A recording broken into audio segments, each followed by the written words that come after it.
I would like to begin today by inviting you to a special event that we're having at the Pyburn Street Church of Christ this coming Saturday night. We will be hosting an area-wide gospel singing.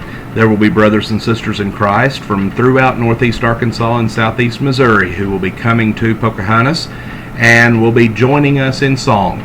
We will gather together at 6 o'clock and we will have 2 hours of congregational singing, followed by a time of fellowship together. And we wish to invite you to come and to be with us for this special event.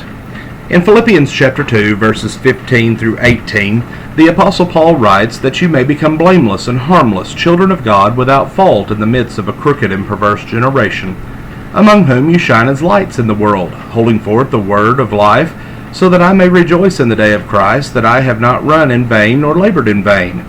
Yes, and if I am being poured out as a drink offering on the sacrifice and the service of your faith, I am glad and rejoice with you. For this reason you also be glad and rejoice with me. Those amazing and beautiful words from the Apostle Paul to the beloved brethren in the church at Philippi express the heart of this apostle for these brethren which he had converted, as recorded in Acts chapter 16. This small church was at the time the only church that supported Paul in his evangelistic work. They loved Paul, and Paul loved them, and he reminds them that they lived in a crooked and perverse culture. However, they were lights in the darkness as they shined forth the word of life in their preaching and in their living.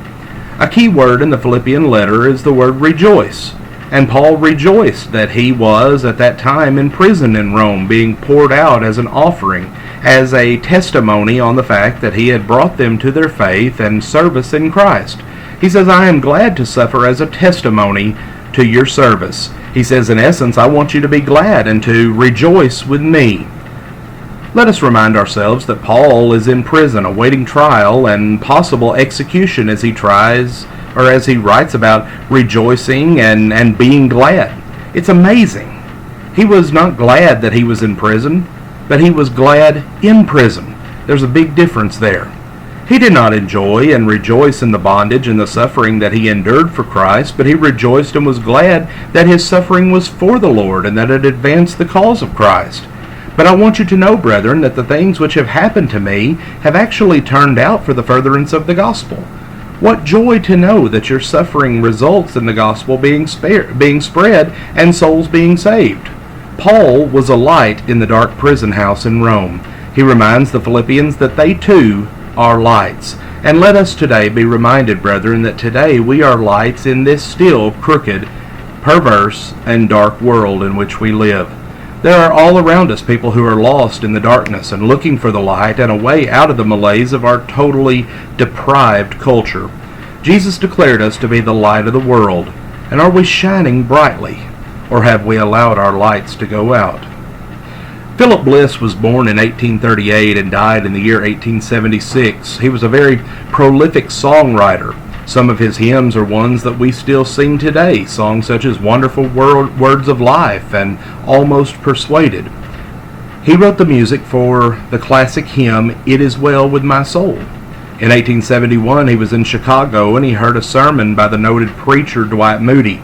In the sermon, Moody referenced a shipwreck that had recently occurred in Cleveland Harbor. It was a dark and foggy night as the ship approached the perilous harbor, and the captain could see the light from the lighthouse high above the harbor, but the lower lights along the shore were not illuminated. These lower lights helped guide the ship to harbor and avoid running aground. Turning to the helmsman, the captain said, I see the light from the lighthouse, but where are the lower lights? They have all gone out, sir, was the helmsman's reply. Can we make it safely to the harbor? Asked the worried captain. Replied the even more worried helmsman, we must make it, or we will perish. Well, the ship did not make it, and many lives were lost that night because the lower lights were out. And Dwight Moody used this tragedy to illustrate his point. God is the great lighthouse, he declared, and his light is ever beaming, but we are the lower lights along the shore, and let us be sure that the lower lights are beaming. Well, being a poet, Bliss used this illustration to compose a great hymn that we still sing today, entitled, Let the Lower Lights Be Burning. Paul told the Philippians that he wanted to rejoice in the day of Christ. When Jesus comes to claim his own, Paul is saying, I want to see you among that redeemed number. That will happen if you keep shining for the Lord as He assures them. I want to see you, dear reader, in that throng of redeemed ones at the coming of Jesus. And this is the words that Paul is encouraging to his brethren. Those that read his word, he wants to see them. He anticipates seeing them. But we can only do this if we let the lower lights be burning. Thank you for joining us today. Have a blessed day.